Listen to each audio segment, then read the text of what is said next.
This is Jocko podcast number 365 with Echo Charles and me, Jocko Willing. Good evening, Echo. Good evening. Also joining us tonight, Dave Burke. Good evening, Dave. Good evening. All of you here this evening are leaders. I am pleased to meet you. What you do may well dignify the past, explain today, and secure for all of us tomorrow.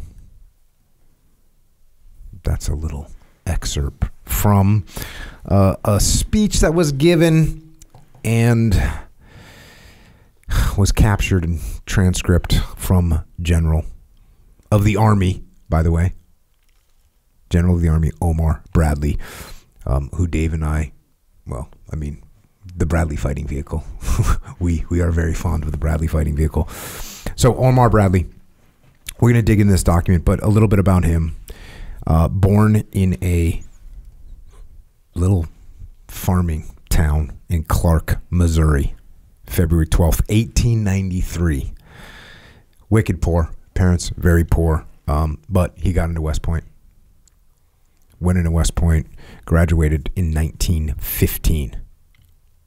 Number 44 out of 164. There's only 164 people going to West Point in a class. You know, now it's like I think it's about 1,000 a class now. Yeah. So he graduated with that class of 1915, which, by the way, this is interesting. This class, Eisenhower was in that class, but 56 people in that class became generals. In one class of 164 people became generals. So they call that class the class that the stars fell on. World War I, he was in an infantry regiment, but he never left America, so didn't do anything. So that's rough.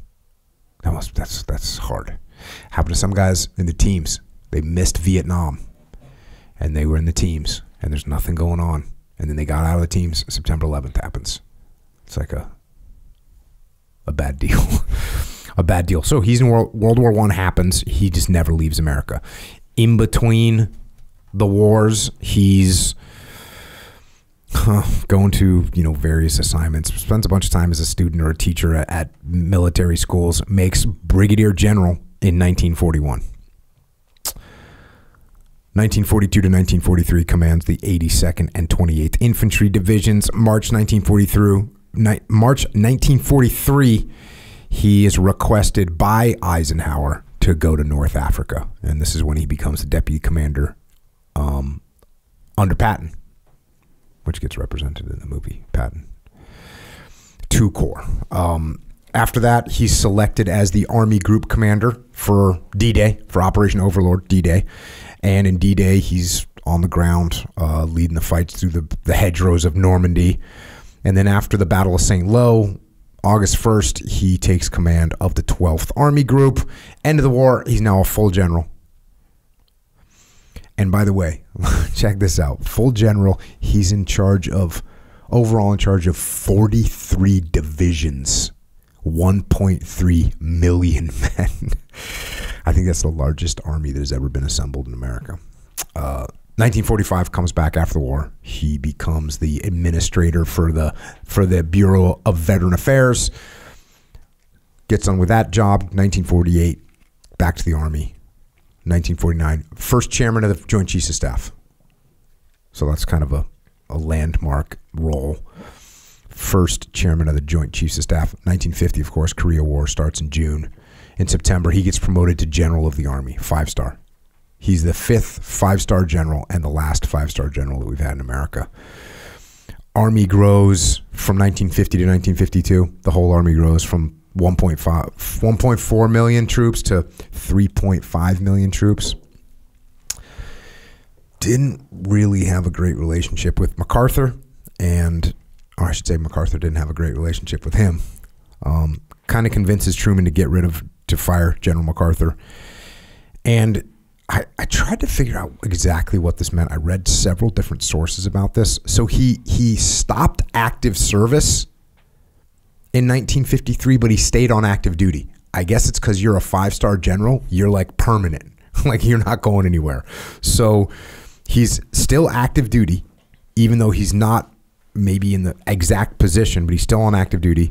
And then he just like chairs a bunch of, chairs the Commission on Veterans Pensions, member of the President's Intelligence Advisory Board. He's chairman of the board of Belova Watch. How do you say Belova Watch Company? Belova? Belova. Belova? Is that how you say it? Yeah. I've heard Bulova, but they're both. Okay. I don't know how to say it. American company. Did you know that? No. I always thought it was a foreign company. No, it was an American company. Not made in America anymore, unfortunately. Wrote a book called Soldier Story, which I'm sure we'll cover on here at some point. He was a consultant in the movie Patton, for the movie Patton, because, of course, Patton had died in, 1947? It was even quicker. It was like 45. It was like right after the war. It was like the war was just barely over. So Patton wasn't alive, and so he's a consultant on the movie Patton. And, of course, in the movie, it shows them as kind of like friends, close friends, little different personalities. But in reality, they didn't get along apparently very well. He died April 8th, 1981. So that means he was on active duty from August 1st, 1911, when he went to West Point until April 8th, 1981. He was on active duty for 69 years, 8 months, and 7 days. Obviously, a ton of experience.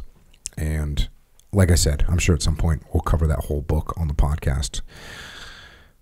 But I was reading this transcript the other day because he had visited the Carlisle Barracks, which is where the Army War College is, and he had stopped by to talk to some students about leadership, and he had some great insights there that I just thought it'd be worth sitting down and covering. So let's get into it. Omar Bradley, 5-star general, stopping by to talk to your class about leadership. What do you got? So he starts off, like I said, I used already. All of you here this evening are leaders. I'm pleased to meet you. What you do may well dignify the past, explain today, and secure for all of us tomorrow. So that's how he kind of kicks this thing off. Then he says, perhaps I can touch upon a few factors that will underscore the value of good leadership. Leadership is intangible. No weapon, no impersonal piece of machinery ever designed can take its place. Now, he didn't have AI yet, right? Yeah, no, he did not. He did not have AI. No. AI is getting close, man.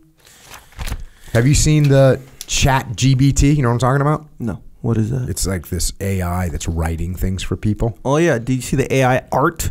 Yep. That's AI like art. a trend now. Everyone's like doing their thing, whatever. But doesn't AI kind of defeat the whole purpose of art, though? Yeah, kind of. And the other thing that I've noticed about AI art, people that have posted AI art of themselves, is it's basically the most completely like fantasized vision of yourself that you could ever have. Oh yeah, like, hey, it's me, Jocko, except for I'm just like a 270-pound shredded 6'5" dude with like, that's pretty much what it is, right? Yes, sir. Okay. Yeah, that's probably written into the AI. Like they probably like plump your lips or something like that. To get you to like the picture and post it and spread it. You got it from spread it. That's how it. What do you call when the AI takes over? It's like info. That's how it like disseminates, right? That's how it like freaking propagates itself. Yeah. So he's saying there's no machine that can take its place, but I'll tell you what, you can definitely make some incredible calculations using artificial intelligence. I think you're always going to have a little sanity check on things. Yeah. But according to Omar Bradley in 1971, which is when he made the speech, they're never going to be able to replace leadership. He goes on to say, this is the age of the computer. He wasn't kidding. And if you know how to program the machine, you can get quick and accurate answers. But how can you include leadership and morale, which is affected by leadership, into your programming? You actually can do some of that, right? Some of it. Yeah. You have to be able to, right? Yeah, fully. Let us never forget the great importance of this element, leadership. And while we use computers for certain answers, let us not try to fight a whole war or even a single battle without giving proper consideration to the element of leadership. I'm going to concur with that. Another element to be considered is the man to be led, and with whose morale we are concerned. I am constantly reminded of this point by a cartoon which hangs over my desk at home, which depicts an infantryman with his rifle across his knees as he sits behind a parapet. Above him is the list of the newest weapons science has devised, and the soldier behind the parapet is saying, but still they haven't found the substitute for me.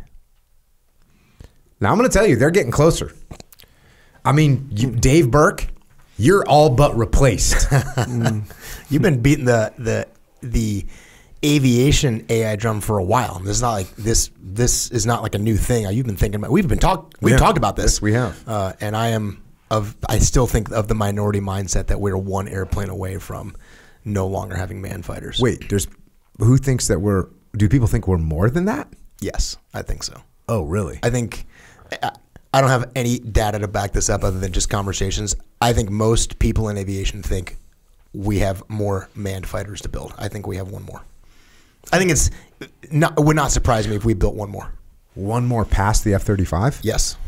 One more.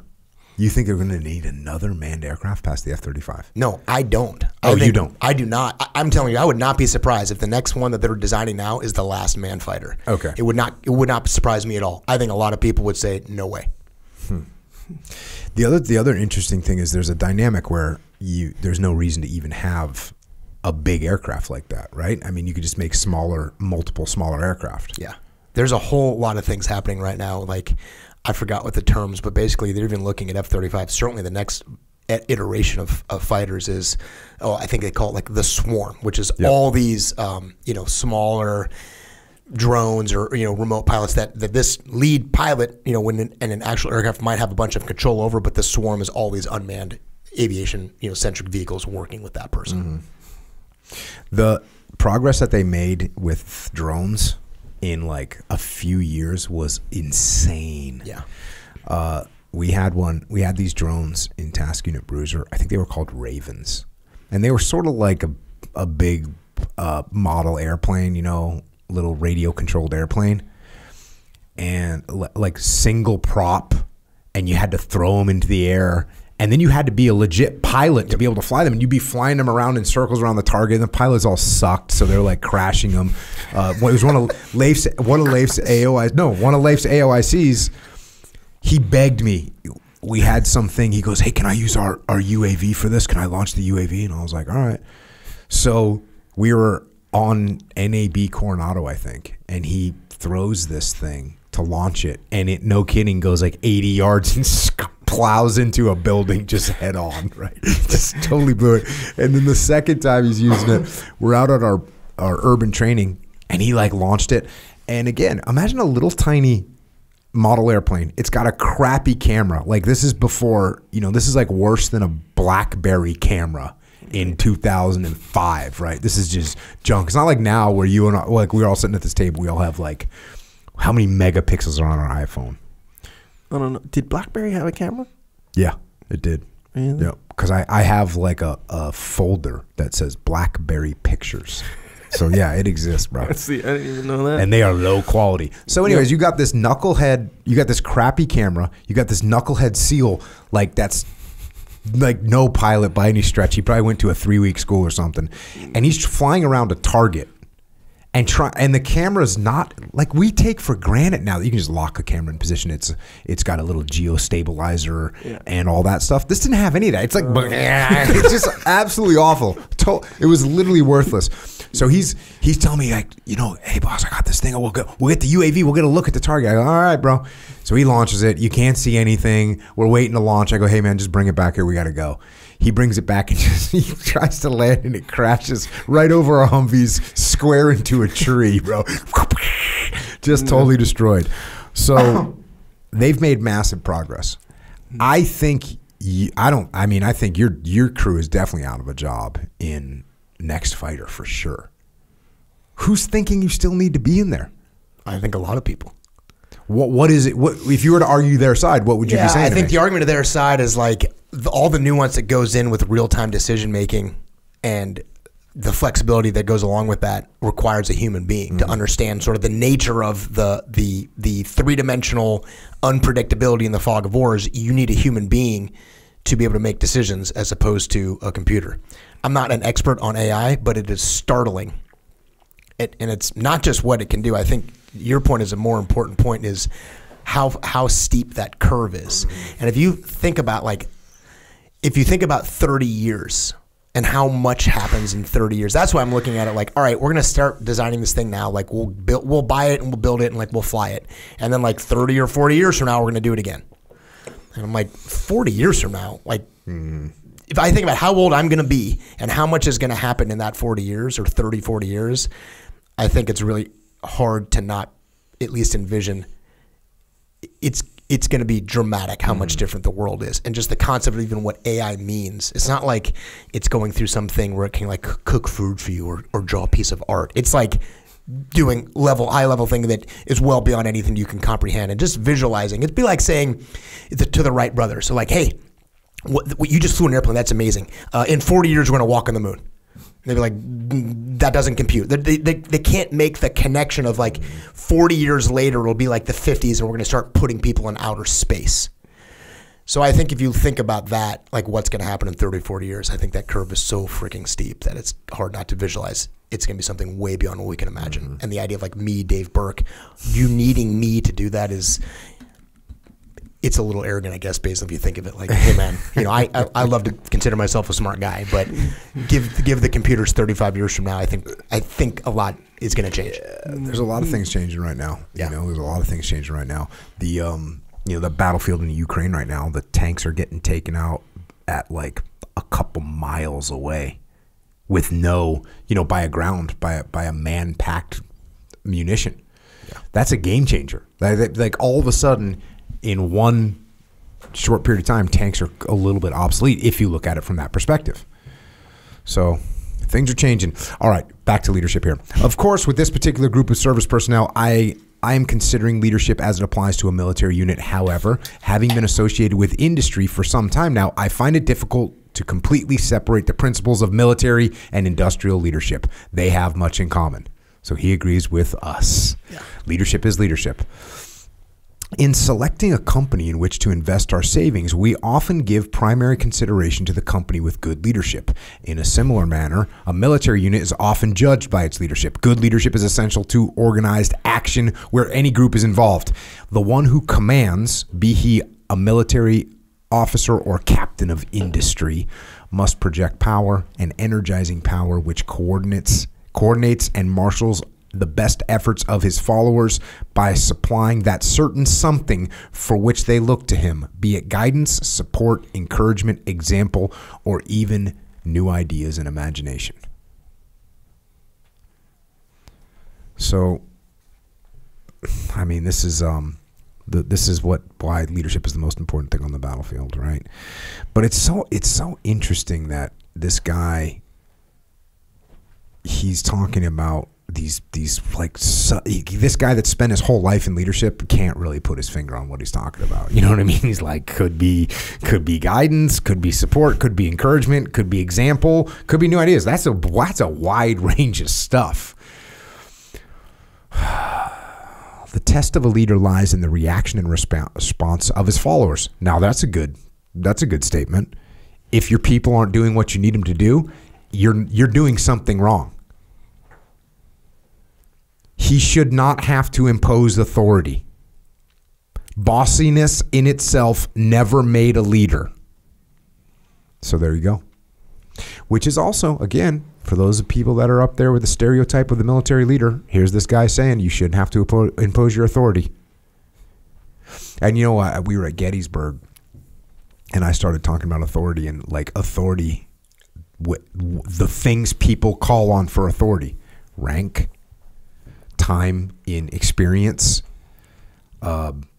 knowledge, technical knowledge, like all those things people can call on that and use it as authority. Like, I've been doing this. Hey, I've been podcasting for 3 years, man. You don't know what you're talking, like that kind of thing. That's just a argument of authority. So it goes beyond just rank. Continue on. He must make his influence felt by example and the instilling of confidence in his followers. The greatness of a leader is measured by the achievements of the led. This is the ultimate test of his effectiveness. Check. I'm on board with that. Yeah. And listen, I'll make this comment now so I don't have to come back to it. Like that comment's, I would say, a timeless comment. your achievement as a leader is based on what your people accomplish. If you listen to what I said 5 minutes ago and you're like, oh, I'm just going to outsource my leadership to a computer down the road, that's not a good plan. The attributes, the behaviors of good leadership, regardless of what computers might be able to do in the future, the most important thing you could ever possibly do is make you and the people around you better leaders. So don't get all wrapped up on this AI is going to solve your problems. I don't know when it will, if it ever will, but between now and then, learning how to be a good leader is a really good use of your time. Well, it's the most important thing. By Nothing that you can do as an individual human can ever compete with what you can do with a team. That's it. Yeah. Too frequently, we use the words leader and commander synonymously.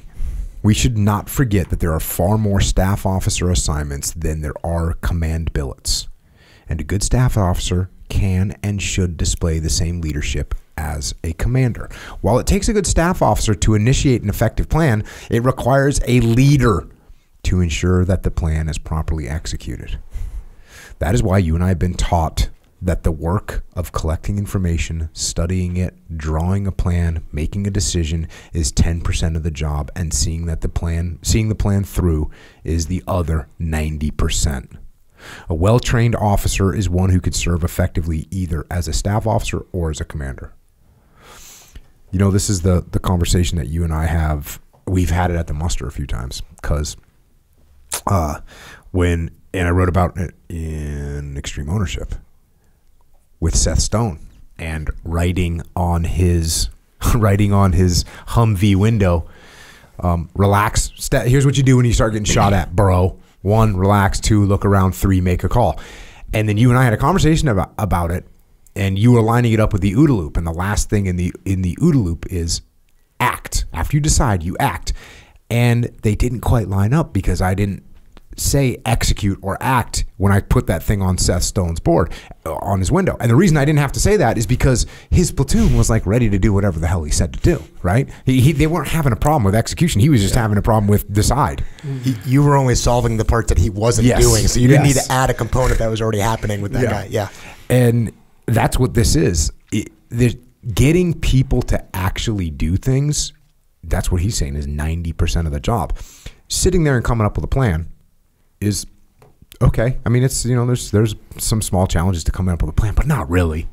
I mean, if you have time to plan, then you have time to assess different angles and look at things and come up with and try different little courses of actions and run through some war games, some possibilities, and then you got a plan. You're good.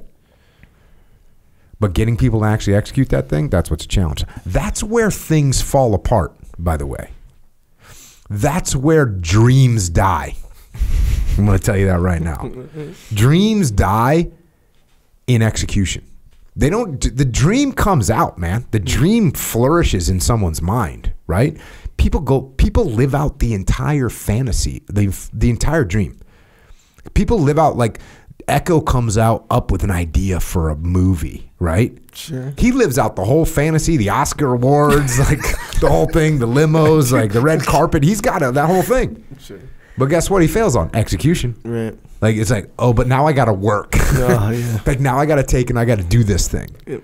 Brutal. So dreams die in that space between decide and act. That's where dreams die. Between idea and execution, that's where dreams die. And that's why a leader's job is to make that execution happen. And here's the thing. This is another thing. Seth Stone, we got interviewed about the Battle of Ramadi, and Seth told the interviewer that I had to beat my head against the wall for every operation that we were able to do, which was an exaggeration. But the fact of the matter is, and I would tell that story to the young officers, like, if you think you're going to do a mission without like making that mission happen, you're not going to be able to. It's very rare that you're going to be able to, that an operation, you come up with a plan and like, okay, I set it in motion and now it's just going to happen. No, you have to like fight every step of the way. And that's the way it is in business. That's the way it is in life. Yeah. I'm picturing trying to convince other people that you need to be on board with when you've come up with a plan, knowing that they're going to have to be on board with that plan And when he says you're going to beat your head against the wall, I think, like you said, your point is just the amount of sheer work that it takes. You don't just like, hey, you guys, and they're like, cool, and it just happens. It's all the other people and all the things they have to do, and where leadership comes in on that, just to convince people. And I hate to say it, there are times that people are out there that just want to say no. They just want to say no to your plan. Oh, yeah. And you, especially if there's rank involved, you can't just tell those people what to do. You got to lead your way around those things, and they're so much harder than sometimes people give credit for. And how often I'll see people run into a barrier and then stop and give up then. And so I literally wrote down dreams, die, and execution. I mean, it's kind of funny when you say it, but that's the hardest part. I could sit at my desk, and I would do this all the time in Ramadi. I had these ideas like, hey, we're going to do this, we're going to go here, we're going to make all these things happen. And then reality is in there, and the hardest part about that is the people you have to get on board to making this stuff happen. Not your people going ready to go execute, but all the things that get in the way of to the point where you can go execute that plan. Yeah, you ever heard the term idea guy? And he's an idea guy. You know, which is a bummer. It's and this is a huge dichotomy, is that for me, like, okay, let's say I'm gonna write a book. Let's say I'm gonna write Way of the Warrior Kid. The idea is by far the hardest part of that. It is so hard to come up with an idea like that's viable and good. Well, I shouldn't even say it's hard work. It's almost like life. It's almost like life. Like you can't create life. Like, hey, a scientist knows the various ingredients that are in a cell, but they can't mix them together and make it come to life, right? As Tenacious D said, you can't manufacture Inspirato. So it's this dichotomy, because the hardest thing you could do, like write a hit song, right? Oh my gosh, like everybody knows what chords it is. Like there's 4 chords, 5 chords that you're going to be using, whatever. And yet Jack White is writing hit song after hit song after hit song coming out. He's bringing them out of thin air, right? And yet someone else is spending their entire life trying, and they can't make it happen. So it's weird that you can have, because I kind of wrote down a note. I was like, ideas have no value. Because ideas by themselves have no value. They have no value. And you have a riff in your head, or you got an idea for some new component or whatever.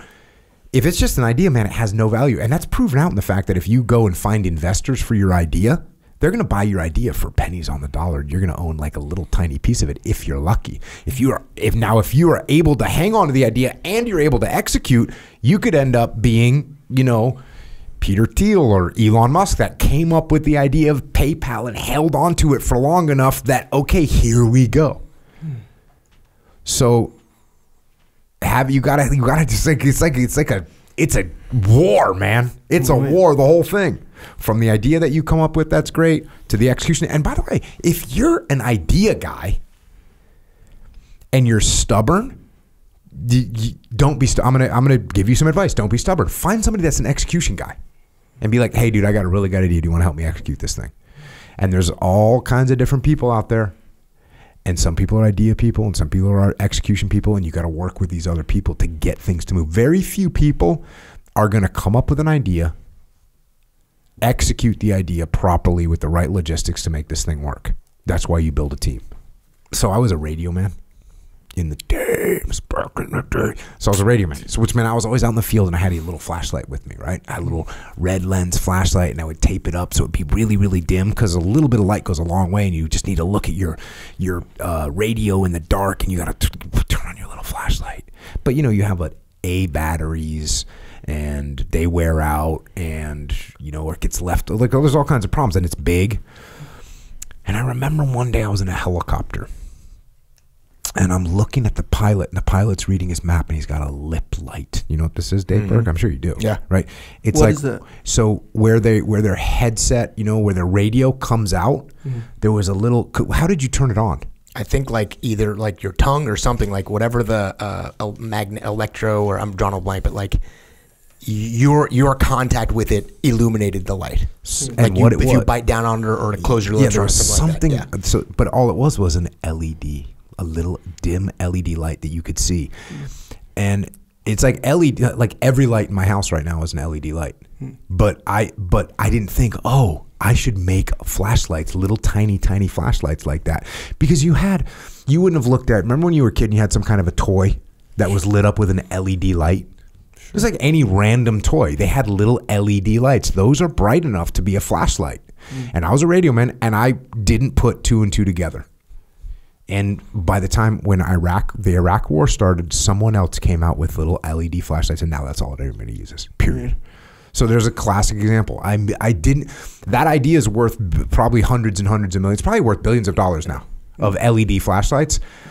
It was right in front of me. It was dancing around. I didn't see it. So that idea would have had unlimited value to me if I could have executed. But I couldn't. I didn't know it. Yeah. I just didn't know it. So that's why the idea has limitless value, but at the same time, if you don't execute something, no value at all.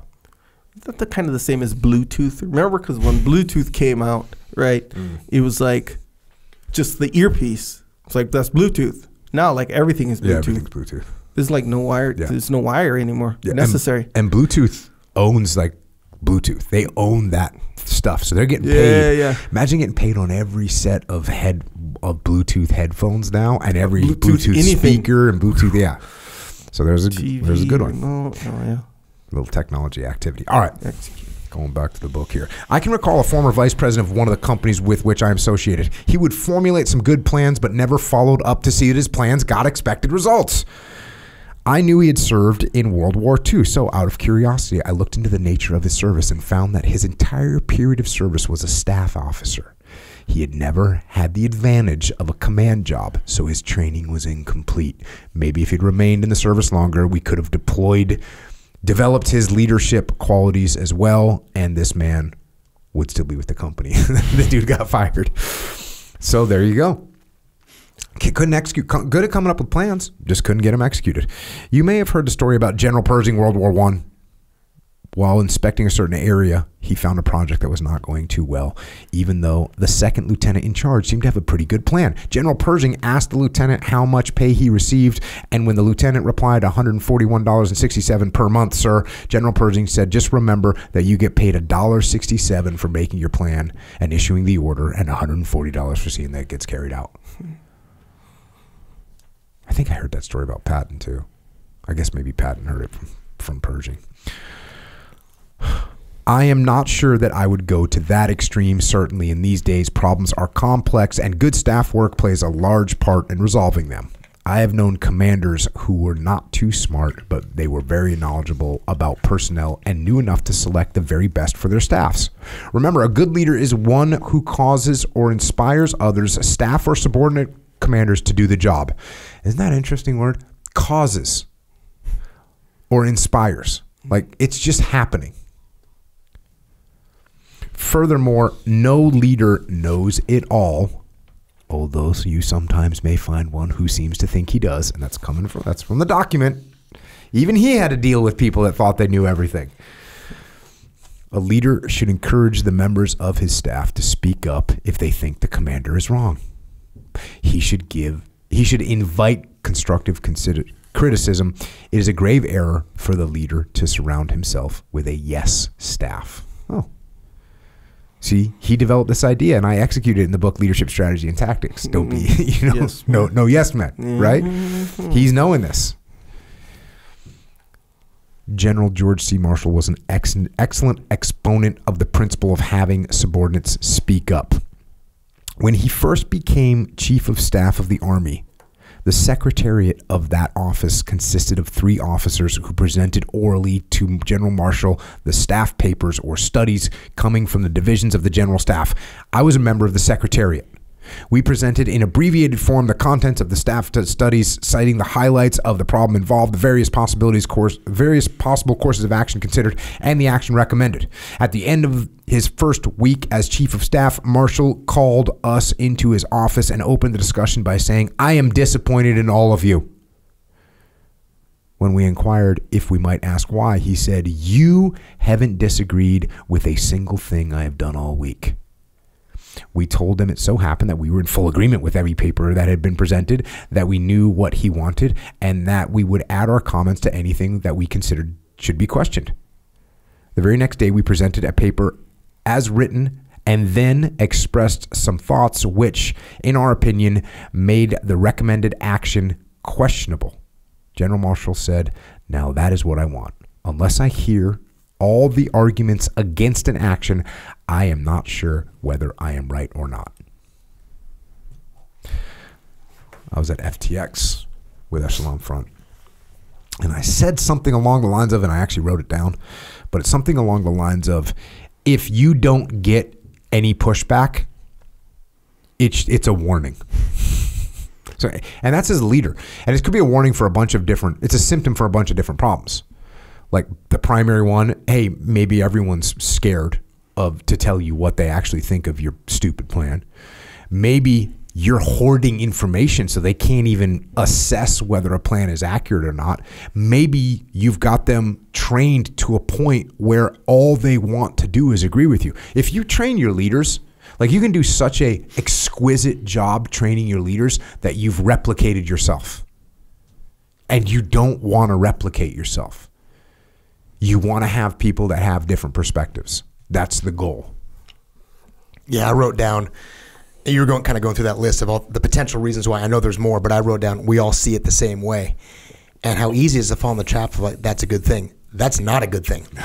I don't want people, and the whole point of the risk behind that is we could have a great relationship. You see the way I operate. We get aligned. We get fundamentally observing the world the same way, and that seems like such a good thing, but it's not.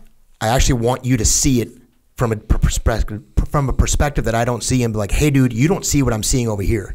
So when we talk about being aligned, we want alignment on what our outcomes want to be and what the objective is, but I don't want everybody seeing the problem the same way that I see the problem.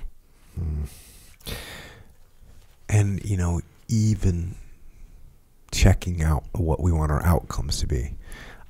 I've worked with clients before where I'm like, well, why do you want to do that? I remember I was working with a client that was like, we want to grow by X percentage. I was like, well, why do you want to do that? Yeah.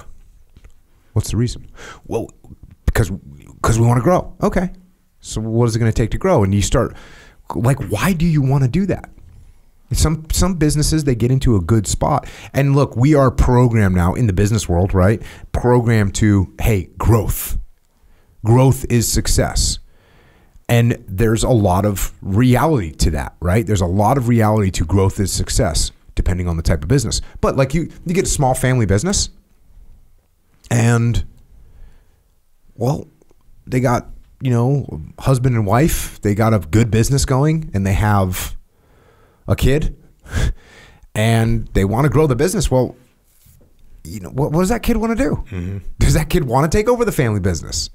Do they want to keep this business at a sustainable rate where they can kind of continue on with their business and don't have to look? You're getting you go to Florida every winter for 3 weeks. If you grow your business, all of a sudden that Florida trip 3 weeks, you can't do that anymore. So what are you trying to do? So even like, where's our outcome? You need to even question that. And this is a great example. What we've gone through with Vietnam, with Iraq and Afghanistan, to what end? Yeah. And I know Jamie just did on the Woman's Assemble. She talked about To What End, which is a book by Ward Justin. And she took what I had talked about at the council. At the council, I kind of opened up talking about to what end. And this is what Ward Just was asking about the Vietnam War. Here we are. We're spending billions of dollars. We're losing American lives. We're killing a bunch of Vietnamese people. To what end? What are we trying to do here? And if you have that attitude in every decision that you make, when Echo wakes up in the morning, goes down, to the donut shop and orders a donut, like, to what end are you doing this? If you ask yourself that honestly, to what end? Well, I know it's going to taste good. Okay, but like, where are you going to be in a few years? Well, you know what? Actually, I'm doing this right now. I get it. I'm just going to have this donut, but, I'm going to do a hard workout later, and I'm not going to eat anything else sweet for the next, couple days. So, okay, so you have a plan, but where people lose it is when they're not actually thinking about where they're trying to go. That's a problem. So ask yourself that question, to what end? And if your boss is telling you to do something or your bosses come up with a plan, or you're presenting a plan to your boss and your boss doesn't agree with you, you might not be aligned on where you're trying to go. Well, wait a second. Are we trying to grow the business? Okay, well, what part of the business are we trying to grow? There's all kinds of questions to be asked here. So pay attention to those things. If you happen to be detailed to a staff, try to be a good staff officer, and if possible, avoid being a yes man. I would suggest to all commanders that they inform the members of their staffs that anyone who does not disagree once in a while with what is about to be done, it is of limited value and perhaps should be shifted to some other place where he might occasionally have an idea. So you got someone that never disagrees with you, get rid of them. They're not helping you. Of course, I am thinking about the decision-making process. After a decision is made, everyone must be behind it 100%. I thought the British were admirable in this respect during World War II. No matter how much discussion there had been on a subject, as soon as a decision was made, you never heard any doubts expressed. You had to believe that everyone involved in making the decision had never entertained any ideas except those expressed in the decision. We could talk for a long, long, long time about this. And the reason we could talk for a long, long time about this is because there's an element that comes into play when Dave and I and Echo are discussing how we're going to execute something. And that's that thing that comes into play is Dave's ego, Echo's ego, and my ego. And once those things are in play, all of a sudden, it's very difficult for us to walk out of the room feeling like I support Dave's plan 100%. It's very, very difficult because, damn, I'm just a little bit more tactically savvy than Dave is. And he's imposing this plan on me, and he's not listening to what I'm saying, and I'm going to be pissed. And by the way, I'm pissed. Echo's even more pissed because his plan was even more disparate than mine was from Dave's plans, and his ego is even bigger. So now he's totally against what we're doing, but you've barked the order, so we're going to go do it, and we're going to do it pissed, and we're not going to be successful. When you put ego into this equation, this is what causes this problem. Yeah, and that ego, when it comes out, will reveal itself when I now have to do your plan, and it doesn't quite go the way that you were thinking, and I kind of know that that's going to happen. That my ego is almost going to be happy to see that failure. I'm going to take some, and I might be keeping my ego mostly in control, but there's a little part of me, if I don't really have that thing in check, a little part of me that's wants this little hiccup, this little error, this little failure, this little setback. I almost want it to happen. And when I get to the point of how I'm actually supposed to work through that and solve that problem, and my ego's really barking at, hey, you knew this was coming. You knew Jocko's plan was stupid. You knew this was going to happen. It's almost like I want that failure to occur so I can see to you go, I told you, man. Mm-hmm. As opposed to solving that, which I probably can. Mm-hmm. But how powerful the ego is to, and I think you've said it, like, I'd rather be right than win. Oh yeah, there's been countless people, and you know, a good the ultimate example of that is there's people that would rather die themselves and get their men killed than subordinate their ego to someone else or admit that they were wrong about something like that. And then there's examples throughout history, disgusting examples like that. Now, here's I'm going to give everyone just a beautiful, beautiful piece of advice right now. And you know I don't say this very often. But this is a beautiful piece of advice for everyone. Here's my default mode when I walk into the planning room with Dave and Echo. My default mode is going with Dave's plan. Or I'm going with Echo's plan. My default mode is to support someone else's plan. That's my default mode. My default mode is not to impose my plan on everybody else. Never. And by the way, it doesn't matter if I'm the boss walking in to talk to you guys or if I'm the subordinate walking in to talk. It doesn't matter. My default mode is I'm going to go with someone else's plan. I'm going to go with what you recommend. And look, if you come up with the most wazoo plan ever created, BTF Tony, who I love, who's freaking tactical. He's as tactically sound as any human has ever been. And like, he came up with a plan. In Ramadi, he's like, I want to take the freaking, like, it was something that was like legitimately insane. He wanted to take the little side by side with himself, just by himself, and do like a patrol out into some random part of Ramadi and set up in a building or something because he thought he could get away with it just going by himself. I was like, Tony, bro, you can't do that, dude. You can't just go by yourself. And you know what? Hey, there's actually a 90% chance that it would have worked. There's also a 10% chance we never saw Tony again, which I wasn't willing to put the risk out, right? So Tony, I'm sorry, but like, unless someone just comes up. But other than that one time, Tony and I, in the time that we worked together, we were never in disagreement about a plan more than like 0.01%. You know, like, oh, we'll hit it from here. Yep, sounds good. And you know what? Basically, eventually, as I worked with Leif and Seth, it all became that. Now, what I had to be careful of is what you already gave warning of. Like, I didn't want to say like, oh, Leif came up with a plan. That's great. I don't question. I would always pull myself back far enough to go, okay, just make sure Leif's, look at Stoner's plan. Okay, oh, just make sure. Yep. Hey, is there anything can I poke any holes in this? I hate saying devil's advocate, but you have to be a little bit of a devil's advocate to make sure that you're trying to poke holes in plans to see if there's any holes in there because you don't want to miss anything. And the only way to be able to do that is if you're detached, obviously. But default, subordinate your ego, and let's go with Dave's plan. Sounds good, man. And that's how you roll. That's how you solve that problem.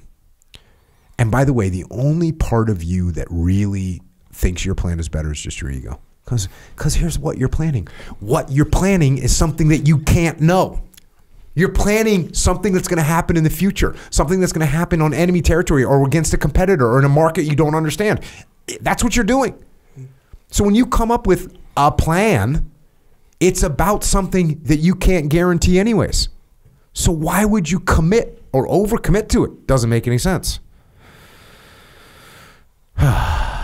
So be careful of that. I don't want to overemphasize leadership of senior officers. My interest extends to leaders of all ranks. I would caution you to always remember that an essential qualification of a good leader is the ability to recognize, select, and train junior leaders. I would like to quote from a book entitled Born at Reveille and written by Colonel Red Reeder. I have this book in the queue, by the way. Colonel Reeder was on a trip for General Marshall, and one of his assignments was to inquire into his junior leadership. This is an account of his conversation with Colonel Bryant Moore on Guadalcanal. Colonel Moore, I said, tell me something about leadership. I had hit a sensitive spot. He forged ahead. Leadership. The greatest problem here is the leaders, and you have to find some way to weed out the weak ones. It's tough to do this when you're in combat. The platoon leaders who cannot command, who cannot foresee things, and who cannot act on spur of the moment in an emergency are a distinct detriment. And that's what's so interesting. I had a bunch of conversations with my last client about the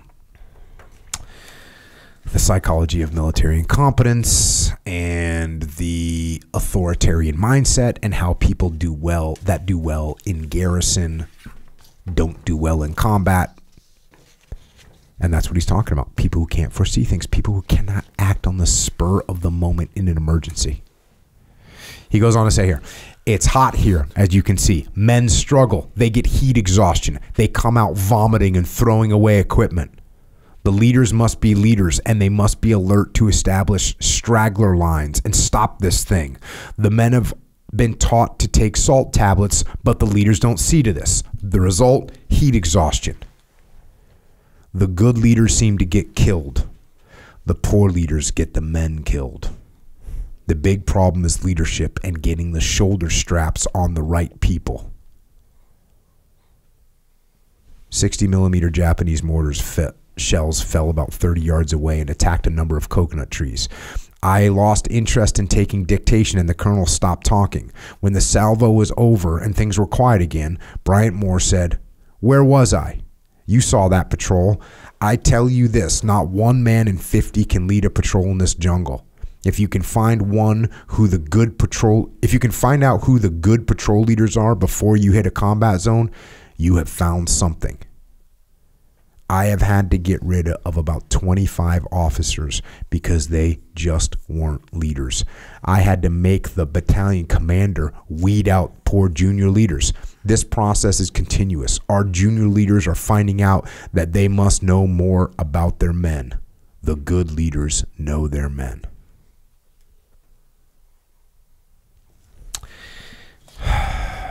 Man.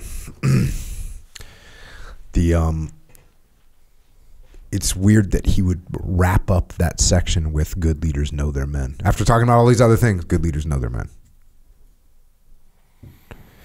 He goes on. Now this is getting out of the quote from that book, Raised at, or Born at Reveille. It says, what are the distinguishing characteristics of a leader? There are many essential characteristics that he must possess, but I will mention a few that come to mind as perhaps most important. First, he must know his job without necessarily being a specialist in every phase of it. A few years ago, it was suggested that all engineering subjects be eliminated from required studies at West Point. I objected. For example, bridge building is a specialty for engineers. Yet, I think every senior officer should have some idea of what is involved. When we reached the Rhine in World War II, it was not necessary that I know how to build a bridge, but it was very helpful that I knew what was involved so that I could see that the bridge engineers received proper support in tonnage, allowed, and an idea of the time involved. Specialties dominate almost every problem faced today by the military leader or the business manager. This individual must get deeply enough into his problem that he can understand it and intelligently manage it without going so far as to become a specialist himself in every phase of the problem. You don't have to be a tank expert in order to effectively use a tank of your command. Yeah. This makes me think of the basic school for the Marine Corps. Is that philosophy is, I don't care what your job's going to be, you're going to have some exposure to everything else. You're not going to be an expert in any of it, but it sure does help a lot if I'm going to work with you and you're an engineer and have some framework for what you're doing, so I know what the challenges are, so I know how to help you or support you or make sure you're at least getting what you need. And the idea of not being a specialist but knowing what all your specialists are dealing with, I mean, that served me well, and I think the very start for that for me was the Marine Corps, the basic school. Mm-hmm. Yeah, they get that baseline set for everybody. Everything. Yep. And look, when you're at a business or you go into a business or you take over a business or you move into a new department, you don't have to become an expert, but to sit down and walk around, walk the floor, go and do that thing. You know, go get on the manufacturing line and do the various parts of the job. So that you're going to be terrible at it. You've never done it before. But go do it. Yeah. And it's crazy how easy that is and how much, and I'm not exaggerating, like in one day, how much you can learn from just spending one day out there. You do not need, nor do they expect you to be an expert on any of this stuff. And not just the mileage you get by just building the relationship, but the amount of time that it takes to get exposure to what they're doing is actually really small. You don't need that much time to get out there on the line and go, oh, hey, let me try that. Hey, can I see that? Hey, how does this work? And just in a few hours, what you can learn, especially when you're starting at zero. If you're starting at zero, you're going to learn infinitely more in just a little bit of time. So if you see this some giant daunting task, it's really not. It's not nearly as hard. And I remember this, learning about how, inside of a squadron, all the different things worked. You spend an hour or two with somebody and just sit with them and have them show you their job, and then you do their job for a little bit. In a couple hours, what you can learn from that. Yeah, and compared to the people that didn't do that, you're a freaking expert. Totally. So, all right, here's one to remember. Thomas J. Watson of IBM once said that genius in an executive is the ability to deal successfully with matters he does not understand. So good. And my note when I read that is, the genius, what will make this person be able to successfully deal with matters that they don't understand, is having the humility to admit that they don't understand and saying, all right, let's get this figured out because I don't know what to do right now. This leads to another principle of leadership, which I have also often found neglected, both in military and in business. While you need not be a specialist in all phases of your job, you should have a proportionate degree of interest in every aspect of it. And those concerned, your subordinates, should be aware of your interest. That's what you just talked about, Dave. You must get around and show interest in what your subordinates are doing, even if you don't know much about the technique of their work. And when you are making these visits, try to pass out praise when due, as well as corrections or criticism. There you go. That's what you just talked about. Go light on the criticism part. You don't even know what the hell you're doing. Totally. Let me show you how to work that thing there, son. No, don't do that. We tend to speak up only when things go wrong. This is such a well-recognized fact that a complaint department is an essential part of many business firms. To my knowledge, no comparable faculty exists anywhere to expedite the handling of praise for a job well done. It's a good point. We all get enough criticism, and we learn to take it. Even Sir Winston Churchill, despite his matchless accomplishment, found occasion to say, "I have benefited enormously from criticism, and at no point did I suffer from any perceptible lack thereof." So he's always getting criticized, even Churchill. But let us remember that praise also has a role to play. Napoleon was probably the finest exponent of this principle of recognition through his use of a quarter-inch of ribbon to improve the morale and get results. That's the quote from Napoleon, where he said you can basically get someone to do anything by giving them a little ribbon. And he's right.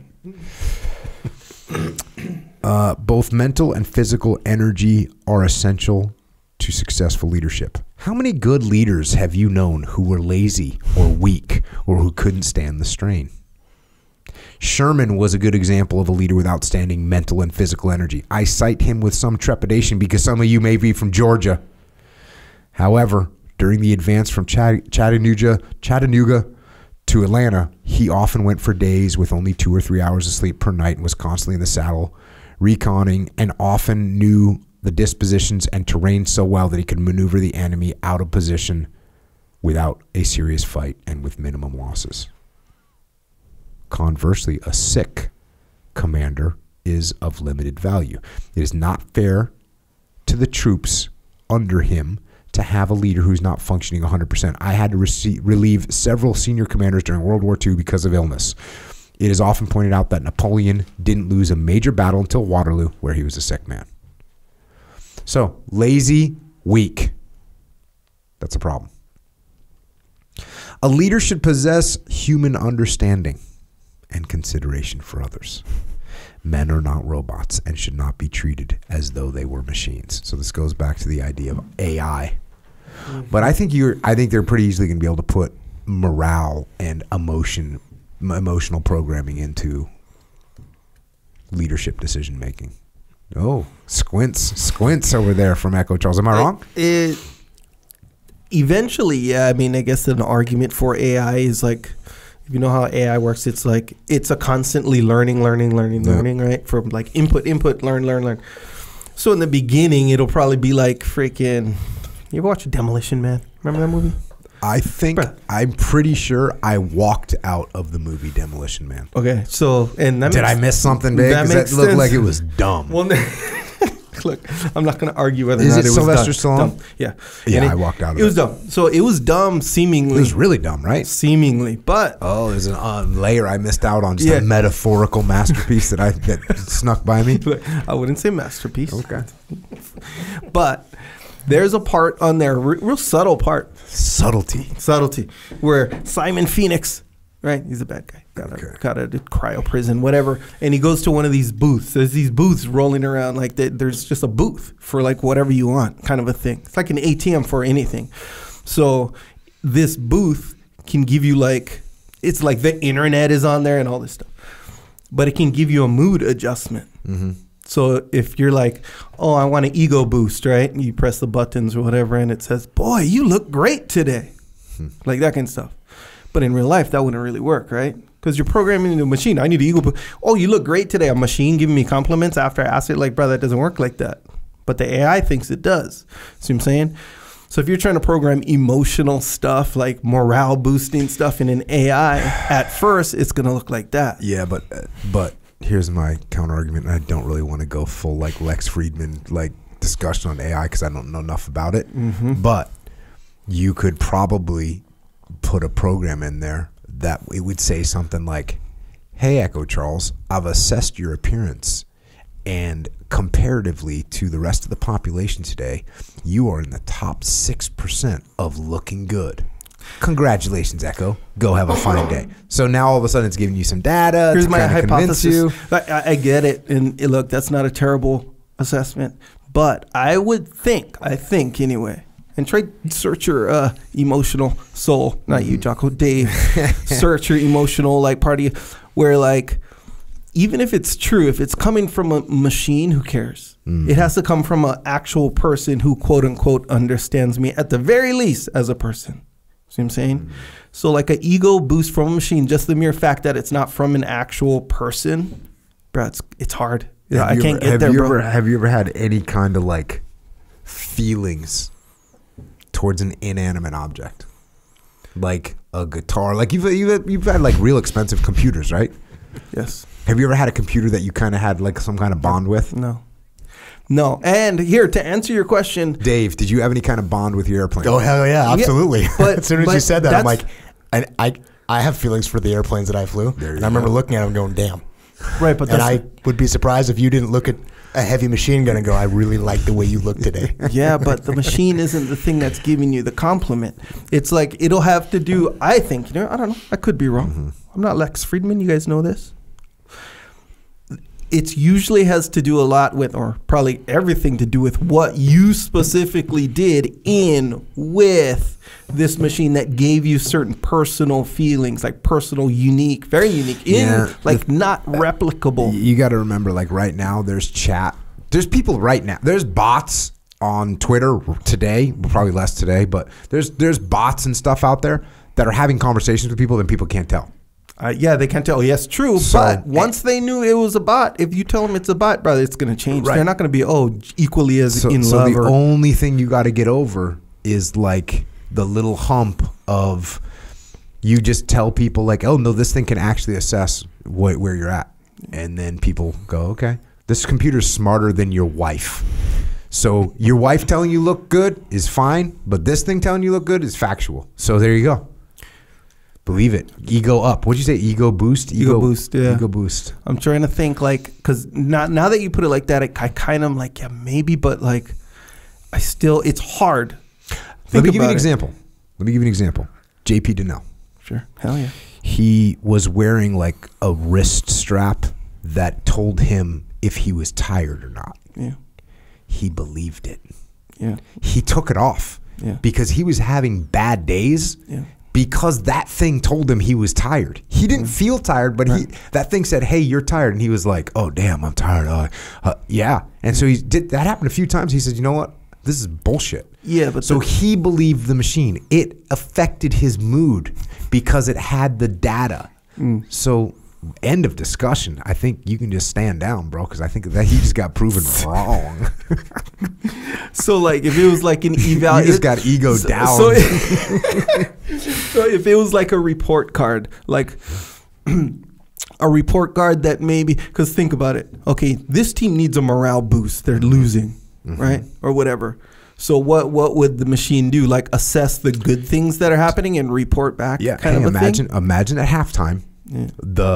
The coach comes in and he's like, hey, I'm checking your whoop straps right now. I'm checking your data. Yeah. Everyone has more energy than they had at halftime than we did at the last game that we won. You guys have the power to get. And that was true. Yeah. Yeah. So that's that machine can affect your mood is what I'm saying.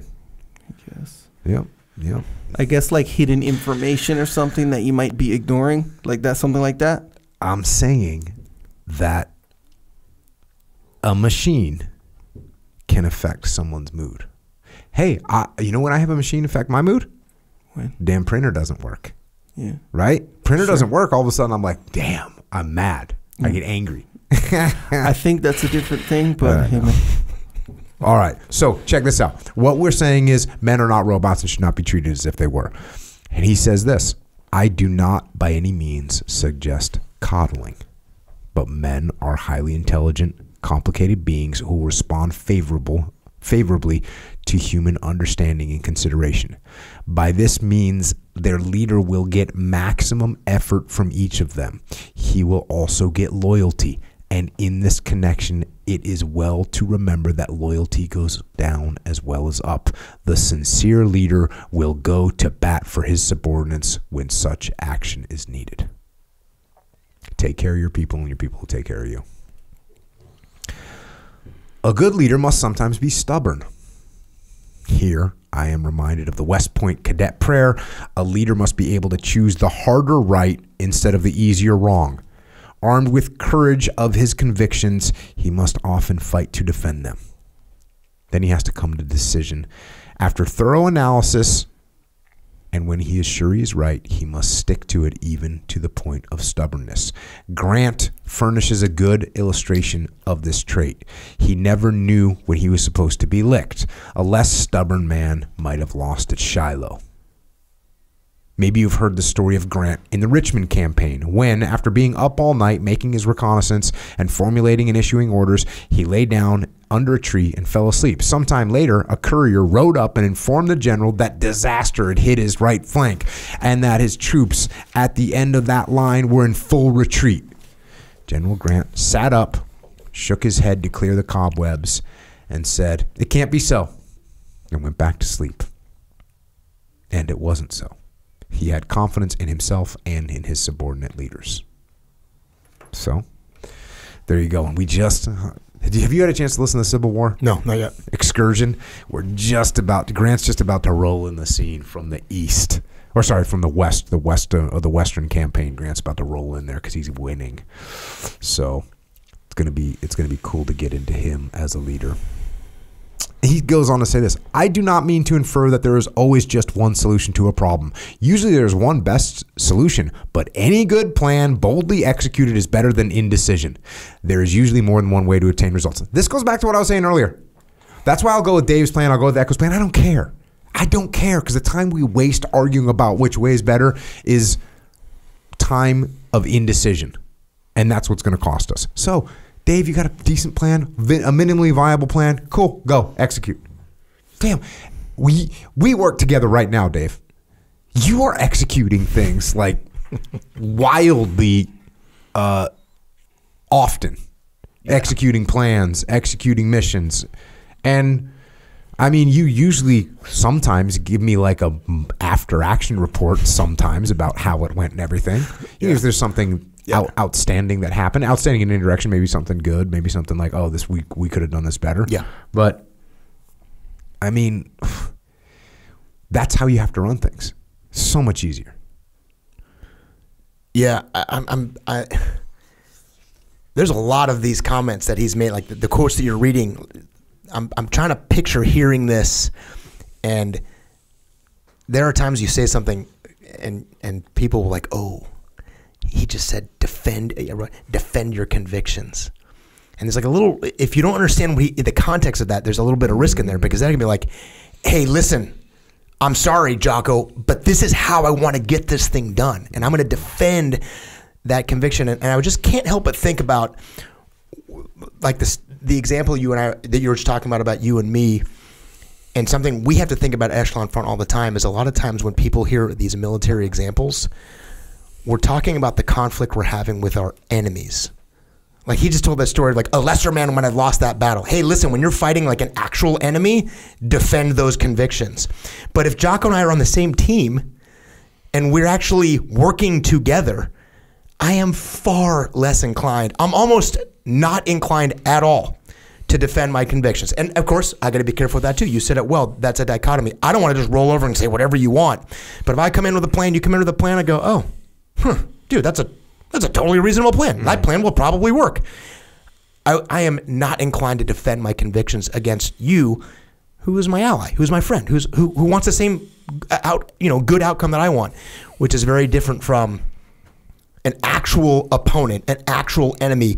In the military, those are very stark, obvious contrasts. We're fighting against the Nazis. I'm going to defend those convictions to the end. Or like another company that they don't want to coexist with you. Want to take all your clients and run you into the ground. So just even being cautious with the idea of defending those convictions, if it's someone on my team and they have an idea, the chances are, especially if it's like most companies, most people aren't dumb. Most people are pretty smart. They got an idea. They thought about it. If I can find any reason to abandon my position and go with your position, I'm going to do that. Yeah. Unless once, like you said, once in a blue moon, like, dude, your idea is terrible. And we just kind of talk through it. It's not that big of a deal. I reveal a couple things, move on. But 99 times out of 100, your ideas and my ideas, they're actually both going to work. Mm-hmm. And if you got an idea, I am not inclined, to be quite honest, I am not inclined to defend my idea. Mm-hmm. Not because I don't want to upset you and you're my boss. And it's because I'm going to go, dude, that's totally going to work. Let's just go execute on that. Yep. And what that actually gives me is what you just described at the end is, and I want to be careful with this, but I don't spend a lot of time telling you what I plan on doing. Now, listen, we are strategically aligned. We as a whole company, we meet and we get aligned strategically. And I don't mean to say that people should be out there operating with total autonomy. But in terms of this day, this event, this thing, I don't spend a lot of time walking you through with what my plans are. Because 6-7 years into this, we've gotten to a point where Dave can go execute and you're comfortable with that. And my point to that is, because I don't spend a lot of time trying to force my way into what I want to do, you've learned like, hey, Dave's a flexible guy. He's going to get to the same outcome. His way, my way doesn't really matter. And that's cultivated a bunch of trust. So defending your convictions, if you're not careful, can actually make you appear to be stubborn to a fault. Mm-hmm. And now Jocko might be like, oh, is Dave going to adjust as he needs to with this client, or is he going to just dig into his plan? So be careful about defending your convictions as well, depending on the situation, especially what it is that you're trying to accomplish. Yeah, I think what could get confusing for someone is just confusing the words conviction and idea. Yeah. Right? Mm-hmm. For me to have a conviction that we should take care of our clients, I'm going to defend that conviction. Totally. So when Dave rolls up to me and is like, hey, Jocko, I think we could screw this client over and get some more money from them and do less work, and it doesn't really matter about what the outcome is. Yeah. Now I'm not going to be like, sounds like a good idea, Dave. Yeah, Let's go ahead and do that. Yeah, right? We have a problem because we're not aligned. Now, but defending ideas, which is like ideas, like I said earlier, ideas can be pretty much worthless, right? And if we are going to assign value to an idea, we're assigning value to my idea and assigning value to your idea. We can't assign a lot of value to either one of those things because neither one of them has any execution behind it yet. Yeah. So we're just basically assigning value to air. It's like Dogecoin, right? We're just kind of assigning, or what is it, FTT, which is the FTT is what the FTX token. Yeah. So this is the guy Sam Bankman-Friedman, Something SBF. Like this guy ripped off billions of dollars from people. Mm-hmm. And one of the ways that he did was they made their own little cryptocurrency and just assigned value to it. Said, oh yeah, this has this value. And then they borrowed money against this thing that they made up.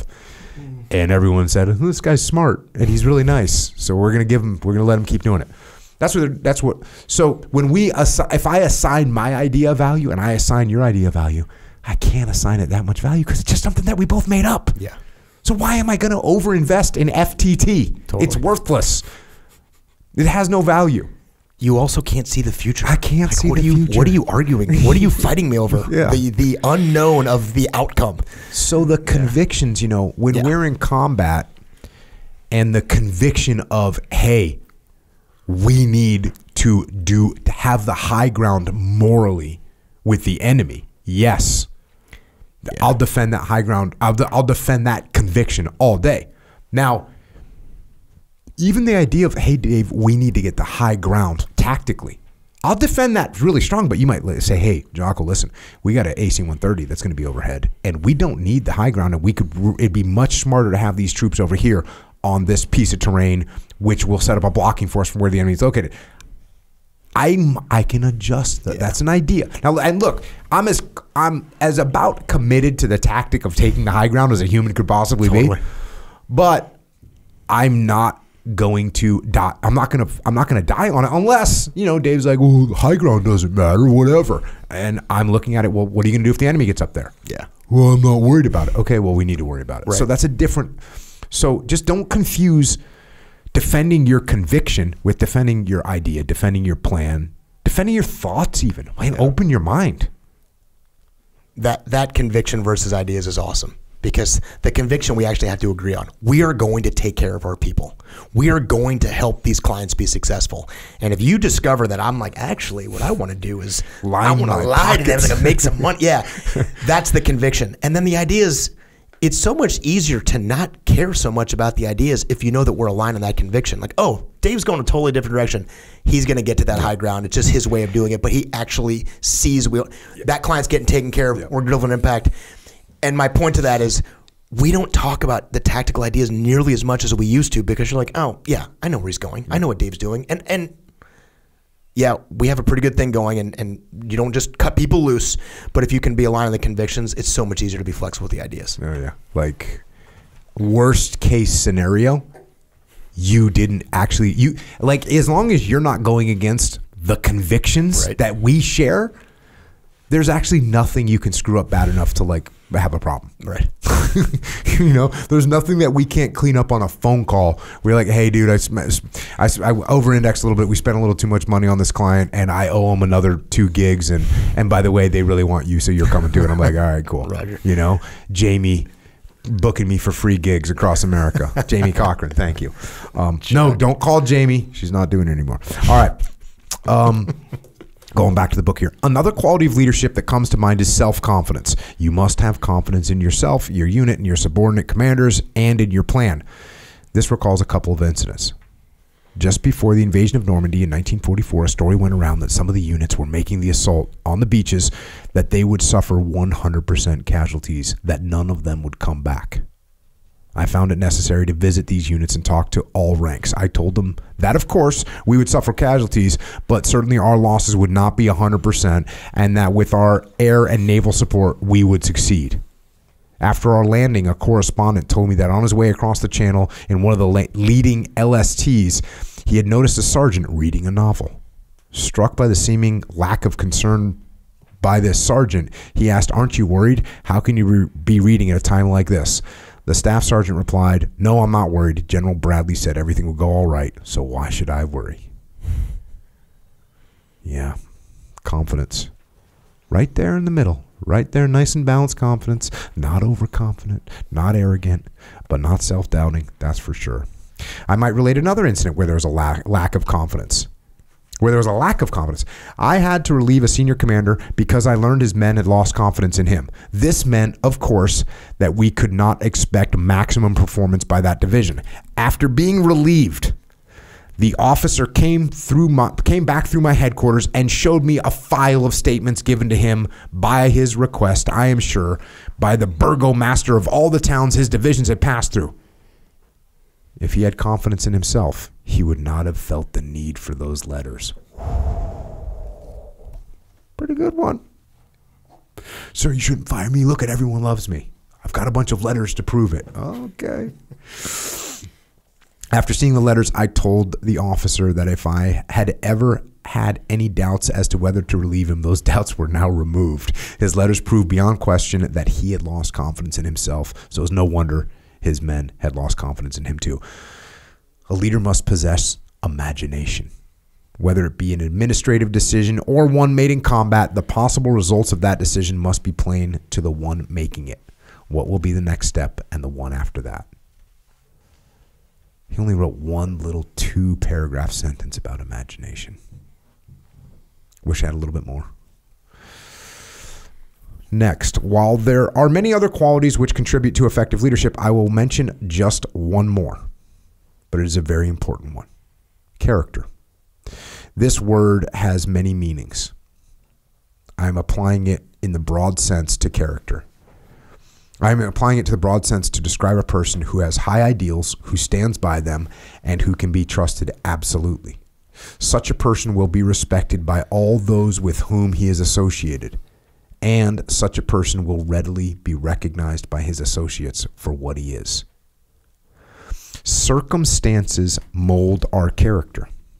These circumstances affect different people in different ways. From exactly the same set of circumstances, one man may theoretically build a palace, while another may have difficulty building a lean-to. it has been said that a man's character is the reality of himself. I don't think a man's strength of character ever changes. I remember a long time ago when someone told me that a mountain might be reported to have moved. I could believe or disbelieve it as I wished, but if anyone told me that a man had changed his character, I should not believe it. So this is this whole thing about character. First of all, it's a little strange.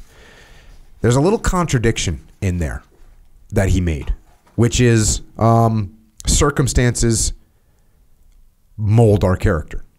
So he's saying that your circumstance, that your character does change based on circumstances. Circumstance molds your character. And then he's saying that character is not going to change. It's more likely that a mountain gets moved than your character changes. So he's got a little hypocritical statement here. But I think I understand what he's getting at, right? I mean, I think he's just talking about the fact that your character is molded over time, but once that character is established, it can't be changed. Now, I can tell you this. I've seen people's character change, right? Yeah. Usually it takes a pretty significant event to change someone's character. Maybe they get fired. Sometimes people get fired and there's no character change whatsoever. They're just still pissed at everybody else. But someone gets fired, someone gets killed, like some very big event can change someone's character. Also, a series of smaller events. I mean, you look at someone that, the kid that you went to high school with, and then they joined the Marine Corps, and you see him 7 years later, and you're like, damn, that's a different dude. That's a changing character. So I think the character can change. In fact, I know it can. Yeah. I'm going through what you're doing, trying to latch on what he's saying and understand where he's coming from. And I 100% agree with you. Like, I have seen enough things happen in my life around people that those are character changing events, like you've described. I'm just thinking of the other side of it too, trying to contemplate what he's saying is, and we've talked about this, when someone reveals their character to you, believe them. That component of like, hey, if I catch it and go, oh, dang, Jocko's maneuvering for himself, or Jocko deep down is actually trying to do this for him, I have to understand, like, that's who he is. And there's a balance inside there too, but I'm just, like I said, I'm trying to latch on what he's talking about. And we've talked about this idea of somebody's character. If they reveal something about themselves, you cannot pretend like that's not the case, or just through some conversation, you're going to change that character. So I do believe that, I know that people's character can change, and I don't think there's some age by which it's now immovable. I think the older you get, the harder that is. But don't be naive about someone's character either. Yeah, the tricky thing about that is, many of us, myself included, we're optimists. We're optimistic people. Yeah. And so I see Dave like shortcutting something, and I was like, oh, he's part of my team. Like, we're on the same team. Yeah, he's not going to do that. And you see it again, you're like, oh, he probably just doesn't. You make a bunch of excuses for somebody. And what you're saying is important. You need to, when you see those things, you need to put it in the calculus, man. Put that into the calculus, because that is what you're dealing with, right? That is what you're dealing with as a person, is what is their character. The thing about the other huge takeaway from this, which is extremely important, is that you can take two people with different character, put them in the exact same circumstances. One person's going to build a palace. The other person's going to have difficulty putting up a lean-to. And what that means is you, as an individual, you need to take ownership of what's happening and make things happen. Like, this is extreme ownership, right? One person can look at a situation and go, okay, well, hey, there's a bunch of rock here. Well, I guess I'm going to build a palace. Another person looks at it and goes, oh, there's a bunch of rock here. How am I going to build a lean-to? There's no sticks. Like, they can't figure it out. So getting and surrounding yourself and training people, this, I believe, is a trained attribute as well. Look, just like every other attribute, some people have a more positive outlook, right? You got got the guy in your company, you got the guy in your platoon that's like, oh, this is never going to work. What is it? I think Leif Babin likes to quote the Alien guys. 17 days, we're not even going to make it 17 minutes, man. Like that kind of that guy. There's one of those guys in every platoon. Totally. Right? They're in every platoon. They're in every company, every team. There's no way we're going to beat the competition with this thing. This is never. Like they're hating life. You know, it's funny. I wrote down, I didn't say it, but that's the negative people. We have a name for them. It's naysayers, right? There's an actual word for that person. The English language is so filled with people like that we have a word for them. It's called a naysayer, right? They exist. They're a type of person. But I think over time you can train people where they start looking, oh, that's a problem, cool, but I'm not just going to find a solution. I'm going to take advantage of this situation. We're going to do even more. We're going to do even better. Positive things are going to happen. Yeah. So take that into your next scenario, the next circumstances you're put in, and ask yourself, I'm going to build a palace or I'm going to build a lean-to. Which one am I going to do? I'm going to build a palace or am I going to struggle to build a lean-to? That's the question. All right. Then he goes on to say, all leaders must possess these qualities which I've been discussing, and the great leaders are those who possess one or more of them to an outstanding degree. Some leaders just miss being great because they are weak in one or more of these areas. There is still another ingredient in this formula for a great leader that I have left out, and that is luck. He must have opportunity. Then, of course, when opportunity knocks, he must be able to rise and open the door. Some may ask, why do you talk about the qualities of leadership? They maintain that you either have leadership or you don't, that leaders are born, not made. I suppose some are born with a certain amount of leadership. Frequently, we see young children inclined to take charge and direct their playmates. The other youngsters follow these directions without protest. But I am convinced, nevertheless, that leadership can be developed and improved by training. Well, there's no doubt about that. That's, again, something else I stole. Like I hadn't read this before I wrote Leadership Strategy and Tactics, but it's are leaders born or made? The answer, yes, they are born and they are made. And he says there's no better way to develop leadership than to give the youngster or other individual a job involving responsibility and let them work it out. Again, this is my favorite. Leadership Strategy and Tactics. What's my favorite tool for leadership? Leadership. Put them in charge. Put them in charge. Put them in charge. That's what you do. Try to avoid telling them how to do it. Boom. Decentralized command. That, for example, is the basis of our whole system of combat orders, which there's a whole... We've talked about this on multiple different podcasts, but mission type orders. Not telling people what to do, just tell them what needs to get done, why it needs to get done, and let them go figure out. We tell a subordinate unit commander that we want him to do what we want him to do, and then we leave him to the details. I think this system is largely responsible for the many fine leaders in our services today. We are constantly training and developing younger officers and teaching them how to accept responsibility. And this is, I was saying this, I said this at a muster, like every moment of every day is an opportunity for training your people. Like anything that you do, it's so awesome. You don't need to go on some big training trip with your team. No, you work in a sales group, cool.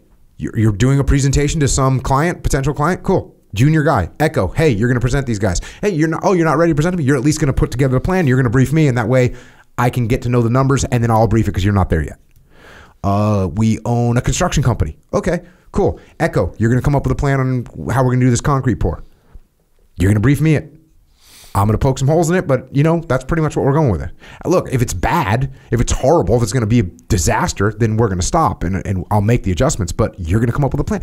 And that's what you do. You have the opportunity to train people all day, every day with everything that you do. Your family, you got to make dinner. You got to go to the grocery store. You got to get the yard cleaned up. Every single one of those things is an opportunity for you to train your team, your children, on how to come up with a plan, how to execute a plan, how to build teamwork, how to do things efficiently.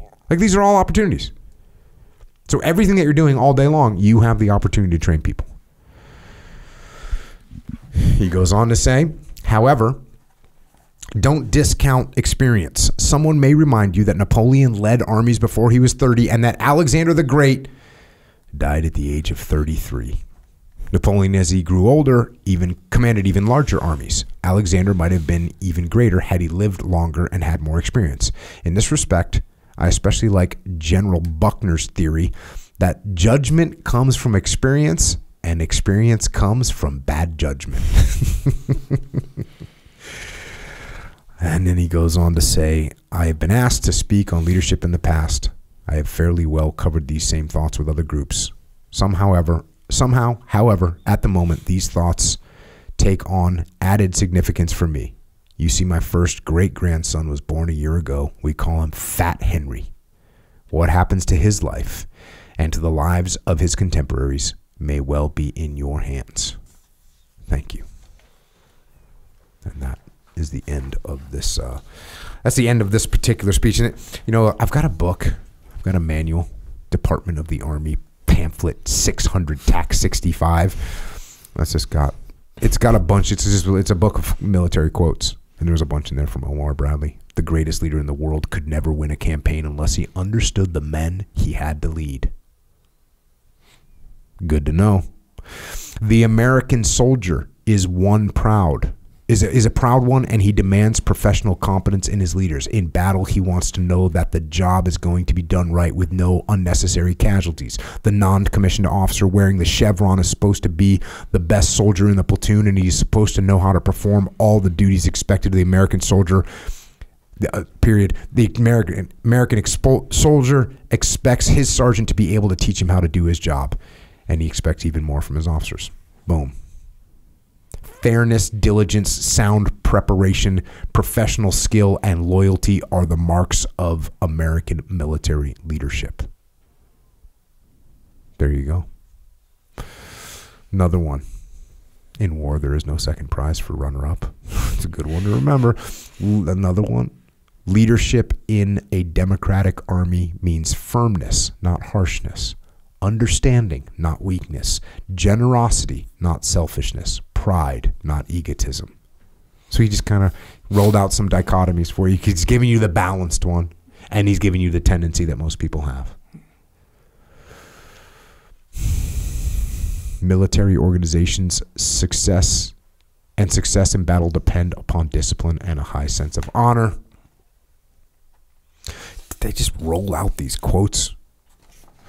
The nation today needs men who think in terms of service to their country and not in terms of their country's debt to them. That was 1948. I think maybe JFK jacked that one a little bit, right? Did JFK jack that? Sounds like it, yeah, a little bit. Remember, a good leader is one who causes or inspires others, staff or subordinate, to do the job. We already hit that one. So there you go. This guy, definitely some good information. Some good things to think about, and it's leadership, and it's leadership as applied to life. So more leadership, more life lessons to be learned, trying to get better. Yep. Echo Charles, speaking of trying to get better. Yep.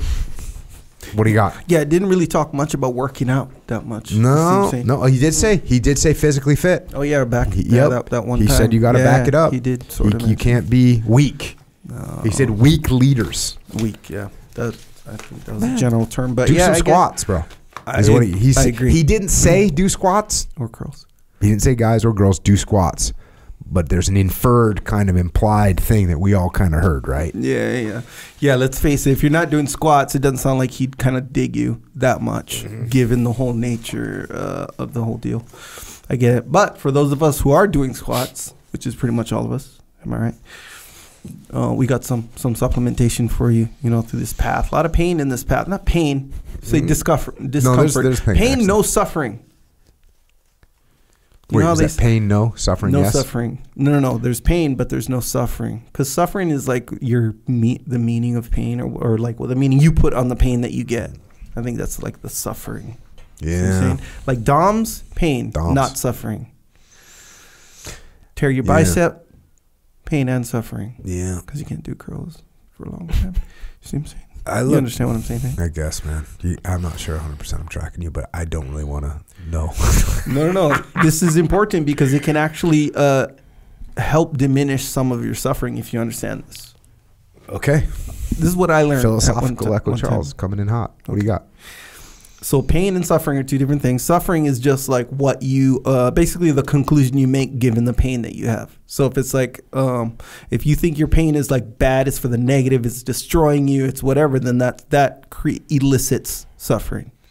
But if you say, hey, this is part of the process that I need or that I have embraced or whatever, it's still pain, but it's not suffering. See what I'm saying? Yeah. Okay. And so you can assign meaning to whatever you want, including pain, and you can assign whatever meaning you want to anything. It's sort of like building a palace instead of a lean-to. So I could be feeling pain and be like, this is part of me building the palace. Or I could be feeling the pain going, dude, this is horrible. I'm not going to be able to sleep here tonight because I got a lean-to. Exactly right. All right. See? So you do understand. It's true. Either way, when you do feel this pain, eliminate the suffering. We've got some supplementation to help you, for real. Mentally and physically. Yeah, the milk. That's a big one. Because if you don't get your protein, which is hard to do, by the way, we established that a long time ago. It is hard to do, to just eat food and get the amount of protein that we're going to need. It's true. Yeah. Yeah, but not anymore. Not now that we have milk. Yeah. That's what I'm saying. And it tastes good. The marketing guys are like, well, the thing is with the milk name, we got to explain what it is. Yeah. Milk, additional protein in the form of a dessert. That's no problem. Not that hard, dude. No. So there you go. Yeah. What is milk? And we couldn't just call it a protein thing because it tastes too good. Yeah, it doesn't have it might have the stigma of like a protein. Yeah. Something. Yeah. If I said, hey, do you want this broccoli? But the broccoli tasted like super good. Like really good. Yeah. Tasted like really good. Like quiche. Would I call it broccoli? No, I'd call it something else. Yeah. If I said, hey, do you want all the goodness of broccoli, but it tastes really delicious? Would I call it broccoli? I understand what you mean. Yeah. So if I make a thing that's got protein in it, a bunch of really good protein, and it's really good for you, but it doesn't taste like your typical trash, then why would we call it protein? We call it milk. Had to have its own word. Okay, so Dave Burkton, let me ask you what you think about this. So, I drink milk, chocolate most of the time. See what I'm saying? But, so sometimes when I make coffee, I make a mocha, right? You put a little bit of chocolate milk in the coffee. Okay. Right? That's a mocha. Or chocolate, whatever. Chocolate milk, whatever. What if I put the chocolate milk in the coffee? That's a mocha. See what I'm saying? So now, and this is my question to Dave Burke, if there was a nut, do you drink coffee, right, sometimes? No. Oh, bro, this question not for you then. It's for my people then who drink coffee. I'm not a coffee drinker. If there was a milk flavored coffee chocolate called mocha with caffeine, would that be viable? You're going to get a lot of yeses on that because I'm getting hit up for that. I think so too. Yeah, right? the mocha. Because there's things like that are out there, but they're not good for you. There's downside, a lot of downside, a lot of sugar, a lot of crap in it. So there's things like that exist, but they're not clean. Right, that's what I'm saying. So what if this right here, right, milk RTD, ready to drink, chocolate flavored. What if we'd added some coffee flavored, or just some coffee in there? See what I'm saying? Yeah, like iced coffee in there. There's demand signal for that, 100%. Bro, I think I could get down with that. I know you could. Yeah. That sounds like a really cool idea. I see what you're saying. See what you're saying. But I do know the team. We are very close. You know what I'll give you for your idea? $1. Oh, I don't. Yeah. I don't want at best. No. All good. It's a fantasy right now. It's just a fantasy. Fantasy network worth nothing. But I do know a group of people who can. Bro, have you ever had somebody present an idea to you that they made you like sign an NDA and then they presented it, but then they present the idea and you're like, bro, this is the dumb, or this is the most obvious thing that like. Yes. Is like, why I can't believe you're presenting this. Yeah, so I know you guys were laughing, both of you laughing at me or whatever when I brought this up. But all that stuff that I said about the ideas and the cancer pill and all that's from a series of real stories that actually happened to me. Yeah. Oh yeah. NDA, wait, the actual cancer pill thing? No. The cancer pill was my rebuttal to the person saying how good their idea, how valuable it is. It was an NDA day, by the way. Not to mention, let's meet up at this coffee shop and like I want to really present, bro, full on. Oh yeah, it's so annoying. Ask my brother. He makes apps, so he's like really in that game or whatever. But yeah, when I made websites, bro, you especially back in 2008. Yeah. Bro, everyone and their mom had ideas for a website. Yep. Bro, I'm gonna have a website where it does this and that and this and that. NDA. Bro, Sign NDA, it, bro. because I don't want you to steal my idea. Yep. See what I'm saying? Yep. Telling you. But this Monka idea is very executable. Yep. No, that's gonna happen. I'll say that. Yeah. I'll say that. So there you go. JockoFuel.com. Get Molt. Get some discipline. Go. Yep. Energy. You know, that's another thing. Like, it's called an energy drink, but there's no downside. Yeah. So it's not really in the same category. Actually, they're kind of having a new category of healthy energy drinks based on the drink that we made. Damn. Like some of the That makes retailers that we work with, they're making a new category area. It's like, you can get this junk poison that'll give you a 38-minute freaking methamphetamine freaking rush, and then you'll crash and burn and you have type 2 diabetes. Or you can just take one aisle over, and here we are. This thing's clean and makes you feel good. I wonder if they'd put it one aisle over, though. They put it right next to it. It's like... I mean, I shouldn't say aisle, one shelf over. Oh, yeah, like one little section over. Section over. Yeah, like makes sense. This one says poison. It's got a skull and crossbones, and like a radioactive thing. And then this one says healthy. It's got like a strong muscle, like a flexed arm. A Life Force logo or something like that. What's Life Force logo? Is that a thing? I don't know. Oh, okay. Maybe you need to make one. That's the beginning of my idea. Bro, that's a good idea. Life Force? Life Force logo. Wait, logo. For sure. Yeah. Yeah. But it's true, though. Yeah, you're over there creating logos on a bunch of ideas, too. You know what I'm saying? I'll get the website soon. That's another part of that process. I already brought the domain. Dude, you know how many URLs I own? I own URLs, lifeforce.com. It's like just random. I'm probably going to buy that in the next 3 minutes. Probably somebody already bought it. But so the URL domain name is like 1% better than the idea. Maybe 10% because idea is close to zero. Yeah, well, it's close to zero, but the URL is like literally like, I mean, you can get a URL for $9.99. Yeah. On GoDaddy. Is GoDaddy the only one that does that? No. Oh. Plenty spots. Domain.com, GoDaddy. Freaking, there's one called Domain. There's a lot of places. It's called a registrar. Is GoDaddy the big one? Yeah, it's one of the main ones for sure. That's all my stuff is GoDaddy. Yep. Do you ever look at, because you got access to my do you ever look on there and go like, well, I wonder what this idiot was thinking here with freaking www.plantingrocksintheworld.com. The thing is, that sounds funny to you, but to me, I see all those. I say, okay, I see where he was going. Because, bro, you look at mine, you're gonna be like, bro, what the hell is this guy thinking, bro? You haven't lived. Give me your worst domain name that you own. I can't. I don't know it offhand. But a lot of them have expired too. But bro, that's back in the day when I used to stay up drinking and stuff and doing like quote unquote creative stuff. Just in buying your mind. URLs for $9.99 or crack. And like I said earlier, you have the whole dream in your head. You play out the whole thing. Oh, and here's the thing: it was bad with me for myself. I didn't go to other people saying like, "Hey, you do I have this idea, you do the rest." That was a violation. You woke up in the morning, had to do the walk of shame back to your computer to see what your GoDaddy bill was. Bro, you're right. That's the funny thing. You're 100% right. When you're like, "Bro, what did I do last night? I'm so dumb." Like looking at these things. Like, what was I thinking? But what made it bad for me is when I drink, I'd be like, wait a second, I could literally pull this off, this little idea that I have. Like, I know how to make websites, I know how to make video, I know you go through the line of assets that you bring to the whole project. Yeah. You know what I'm saying? And then you do it and you're like, bro, no one's gonna do this. You're all but cashing checks, like all but checking into the Academy Awards for your movies and your URL. It's true. All right, so there is a URL that has proved out to be pretty valuable. Yeah. It's called JockoFuel.com. Boom. Which is one that, you know what, I just kind of grabbed. Yeah.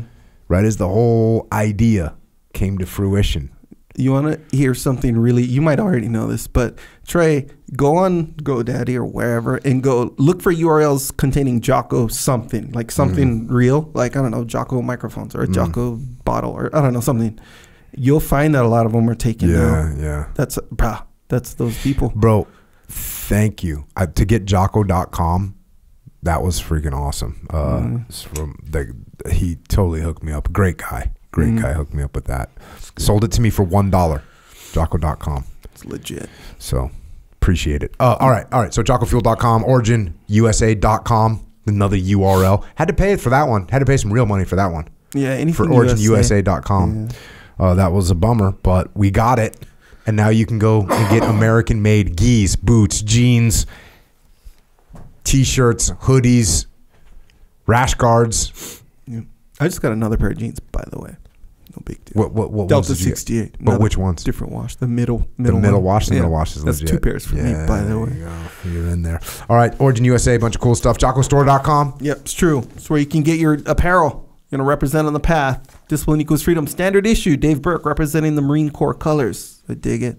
Actually, I don't think I've ever revealed that. You just what did. the color schemes are for, but nonetheless, it's true. It's absolutely true. Dave Burke representing. But yeah, if you want to represent on the path, discipline equals freedom. Good. Stand by to get to all this stuff. JockoStore.com. We have the shirt locker on there too. It's a subscription scenario where you get a new shirt. Cool designs on that one. A lot of people like that one. So check those out if you like that one. Subscribe for that one. It's a good one. Subscribe to Jocko Underground too. Yeah. We got a little extra podcast. We're answering questions. We're covering topics that are there, that are adjacent to what we talk about on this podcast. Yeah. They're contemplative, They're I think. contemplative. They're adjacent. They're very life focused, right? Yeah. Sort of fall in the category of how can I be a better human? Yeah. I'd say that's right. And then we answer a bunch of questions from everybody. Yeah. So JockoUnderground.com. You know what I found about your topics Mm-hmm. is if you can like grasp these topics and keep them in mind, and for real keep them in mind, Mm-hmm. you will avoid so many of the pitfalls in life, bro. Yeah. I'm telling you. And you know what I've noticed about your topics? So here we go. what number? I think we're on the something like the 65, 70, something like this that we've done. I think 4 topics have been yours. Okay. Of the weekly list that you send me of potential topics. Cool. I'm on the grid. It's all good. I might have one of our topics might be topics that Echo has suggested. Yeah. And we could just get a kick out of that. Right, We okay. could cover that. We could cover Echo's URLs. That's a good idea. That would be another good one. That's a Just good go idea. through the list. We could cover my dumb URLs too. We could just get dumb URLs out here. All right. That's a good idea, actually. So check. That's the Jocko Underground. If you want to subscribe to that, we do that other podcast. YouTube, subscribe to that. Psychological Warfare. FlipsideCanvas.com. Bunch of books. You know where to get them. You can get them at JockoPublishing.com. You can go to Amazon.com. I mean, Only Cry for the Living by Holly McKay. We reprinted some of those. Grab that book. It's a fantastic book. Echelon Front, where we have a leadership consultancy. Dave and I. Echo is not on the leadership consultancy. Yes, I am. Well, I'm the you are CMO. you're the CMO. Official. It's all good. Official.